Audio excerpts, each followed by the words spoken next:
what happened this weekend while you were visiting City Creek?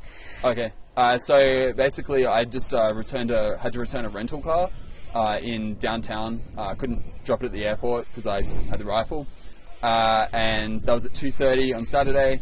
And then I was getting picked up by somebody else around about 4 or 5. It turned out to be a bit later.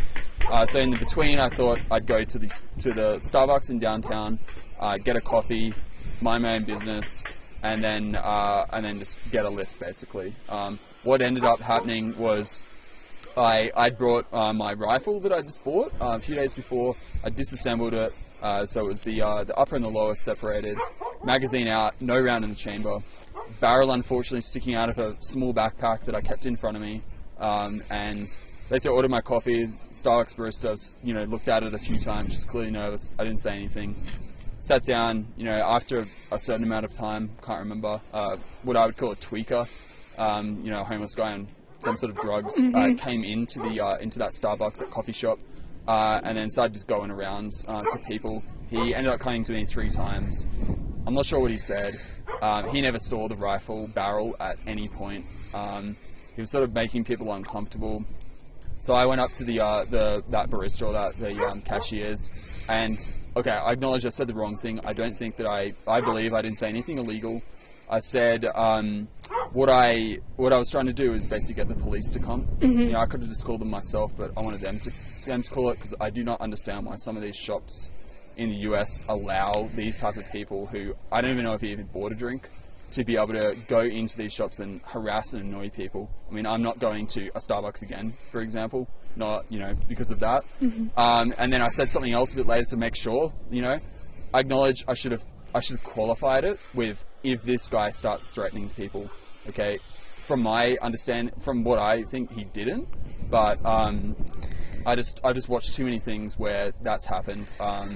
And I was actually in Seattle and I stopped a domestic violence incident as well on the street, and there's a police record for that. Police were happy with what I did, all of that. A close family member was involved in a deadly incident with people that were on meth in Australia as well. I won't go into details on that. It is in the news and it was recent. And then basically I left that Starbucks and went to a Walgreens after passing through a mall. I got confused where the Walgreens was. Then I ended up going back to that mall, checked out the front if there's a firearm sign. I didn't see one. I still don't even know if you're allowed to. I mean, it was a disassembled rifle, no round in the chamber, no mag, and I'm just sitting there, just waiting for my next lift. It's meant to come a bit earlier. That's all good. So basically that's why I had that rifle. Why it was sticking out of the barrel, I didn't have a range bag yet. I just bought it yet. Just bought the rifle. Hadn't found a range bag that I liked. I thought it would be okay for the 3 hours max that I didn't have a car. Turns out it wasn't. So I'm just sitting in outside, I think it's a Macy's store or whatever. Why did I go to that mall? It looked like a pretty fancy mall to me, like had Nordstrom and all of that, so it would definitely have security, no tweakers. That's why I went there. Not for any other reason. It's also warm. I'm sitting down. Okay, a couple of people noticed the barrel, and I didn't say anything to anyone. I was sitting down, and then I got surrounded by Salt Lake City's finest. All good. And then I was a bit surprised. I thought, okay, is this because of the rifle barrel? Is this because of the Starbucks thing? Is this because of both? Turns out it's because of both. Honestly, SLCPD were really good to me. Yes, it took 3.5 hours to clear everything up. Do you want to ask me more? Yeah. No. Why did? Let's wait for Andrew to adjust. Why did you have the rifle? Yeah, so that's a good question. So I had the rifle to go hunting in the United States, and then also for some range practice as well. That's basically why. There is an exemption of the reason why I can have that may or may not be related to that. I don't want to go into details, but I can legally purchase that and have it in the state of Utah, and that was all cleared up by the by the federal agencies that are associated with that. And so you were taken into custody for a little bit. You weren't arrested or charged. Is that correct? That's correct. I was never charged of anything. I mean, the police were very, very adamant that I was an unregistered person with a firearm, obviously a felony offence, and then plus, what they were trying to combine potentially with the Starbucks incident. I was maintained the entire time. I legally purchased this My background check cleared quicker than any Americans in the shop that I purchased it from because I've got an alien number associated with it. No criminal history at all. And then, so I forgot what you said. No, that's okay. Yeah, you just clarified it. You legally had it, everything. Yeah. So that was seized. What's next?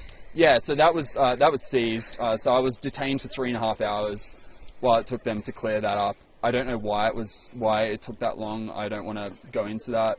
But after 3.5 hours, they downgraded the potential, the felony weapons charge, which was never even a charge. It was, completely removed, like I knew it would be. The Starbucks sort of incident, that's now with the DA, but the police said to me that they'd downgraded that right to an infringement on a disorderly conduct with me and potentially the other person, who, like I said, never saw the rifle barrel, never directly threatened him or anything. And then they actually removed that as well. They never charged me with that. But then they said, after I was uncuffed, they said, we're seizing a rifle, the ammunition and the magazines, and we pass it to the DA. And this is where we're at right now. And you kind of had questions surrounding that, and you said you want your gun back. Yeah, effectively. I believe that it's been potentially unlawfully seized. I don't want to accuse the police department of that because they did an excellent job with me. I just don't want that to become a precedent with American citizens. So I just appeal, if there's any pro-gun lawyers out there that would like to, sort of take this and assist me in retrieving that seized weapon and sort of, make sure that could get back to me, within a week or something, so I can go hunting and go to the range. I'd really appreciate that. Pro bono, please.